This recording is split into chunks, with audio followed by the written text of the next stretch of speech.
Eric here, going to do some greenwashing from my kitchen. We're going to talk about PIR today, post-industrial recycled content.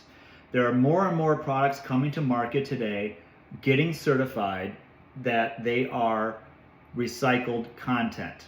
If you dig into the certificates and review them, a lot of these products are using PIR. And I just want to explain to everyone what PIR is and how it's done. Specifically in plastic film plants, people who are producing stretch or tape or bundling or shrink films, those are what I'm talking about specifically today, but I'm sure this is applicable to all industries. So these converters receive virgin resin, and it looks like a little piece of rice, more or less.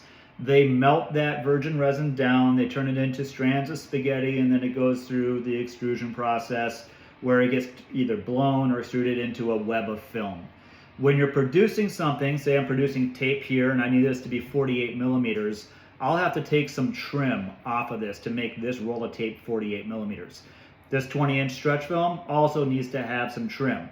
Typically, this is about 3 to 5% of the film that's produced from the virgin resin to start.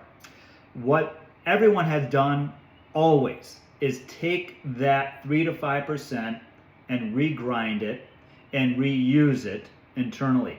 So here's what's going on.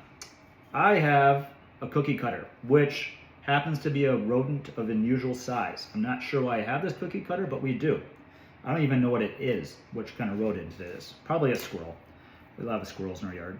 So line 1, I've made a rodent of unusual size cookie. Line 2, I've made another rodent of unusual size. And line 3, making my last rodent of unusual size.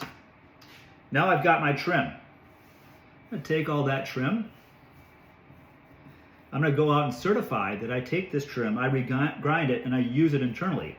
Now, I can go to market and most likely charge a little bit more for a recycled content rodent of unusual size cookie that is certified 100% PIR. And here it is. This is a 100% recycled content cookie. Do I feel that that is going to move the recycling needle for plastics? Absolutely not. This has always been done in the converting world.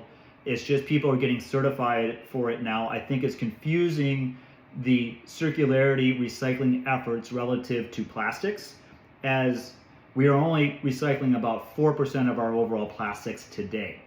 What you need to be looking for is PCR content that has gone to the consumer and come back. And I'm not going to make a cookie out of that.